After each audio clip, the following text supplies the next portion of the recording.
Canon recently announced and released the EOS R5 Mark II, as well as its new supposed flagship camera, the R1. The R5 Mark II is the successor to the R5 released in mid-2020, and it's a step up from Canon's EOS R6 Mark II. But is it worth the upgrade? I'm Michael Brown from Messenger Bag Media, and we're here to break down the new features of the R5 Mark II, specifically compared to those on the R6 Mark II.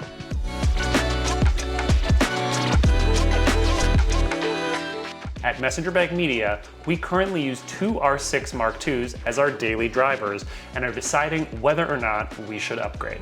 I remember when the R5 and R6 were announced in 2020, I had started the business a couple of years earlier and had bought an EOS R.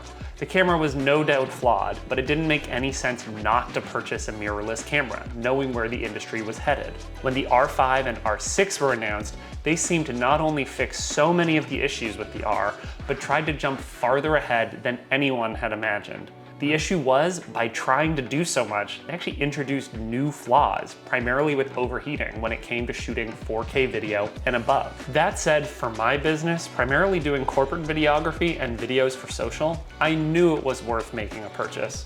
I settled on the R6 and immediately noticed a big improvement in the quality of the 4K video, which was downsampled from 6K. But the overheating issue I'd read and heard so much about was definitely there.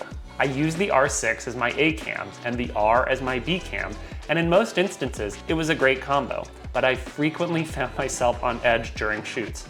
Watching the warning come up over and over like that was a constant specter, and it was a big hindrance when we were shooting. In late 2022, Canon announced the R6 Mark II, and it seemed like they'd fixed all of the issues I'd previously experienced with the original R6. The camera, under no circumstances, would overheat while shooting 4K. This was such a major relief to me that I immediately sold my original R6 and the EOS R and purchased two R6 Mark IIs for my A and B cams. It's been this way for a couple of years now, and I couldn't be more satisfied with my choice. But what about the R5 Mark II now that that's come out?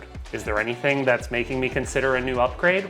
I'll preface this by saying that we're not going to get into every specific detail that's new in the R5 Mark II, just the things that I personally would find important to deciding whether or not I would upgrade.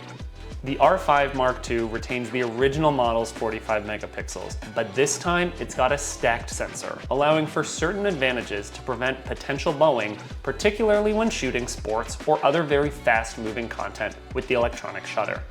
Seeing as we don't do any sports photography at Messenger Bag Media, this is a very nice upgrade, but not worth it for us. That said, I'm still envious of the 45 megapixels on the R5 Mark II compared to the 24.2 megapixels on the R6 Mark II. 24.2 megapixels is still plenty of quality to work with, but nearly doubling that would no doubt give you more flexibility in post-production.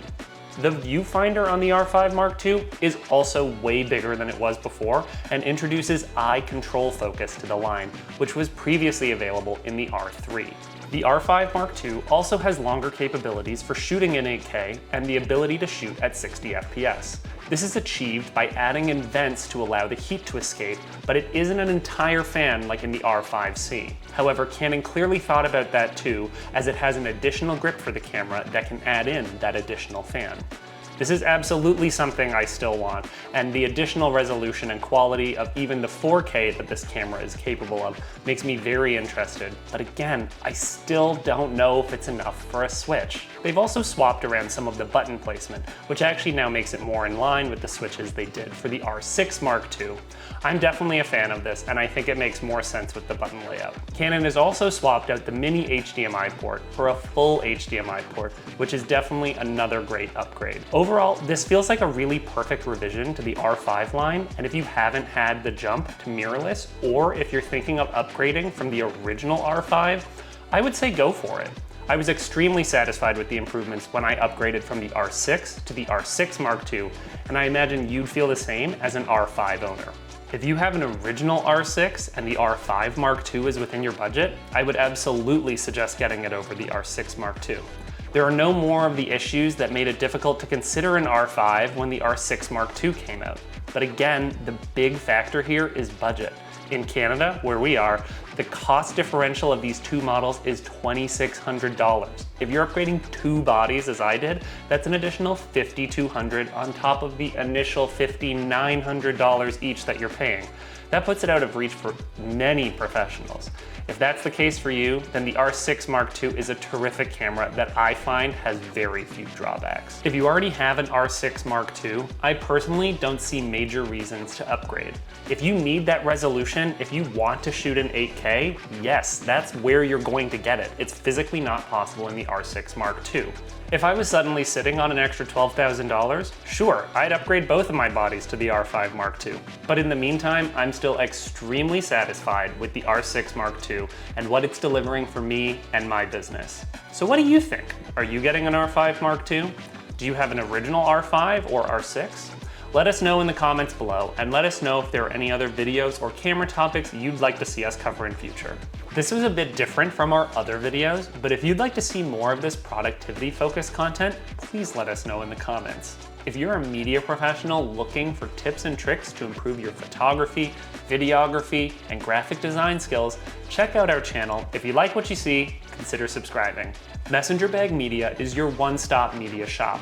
If you require professional graphic design, videography, photography, web design, or any other media services at an unbeatable price, visit messengerbagmedia.ca. Reach out to us and let's create something amazing together. Thanks for watching, and we'll see you in the next video.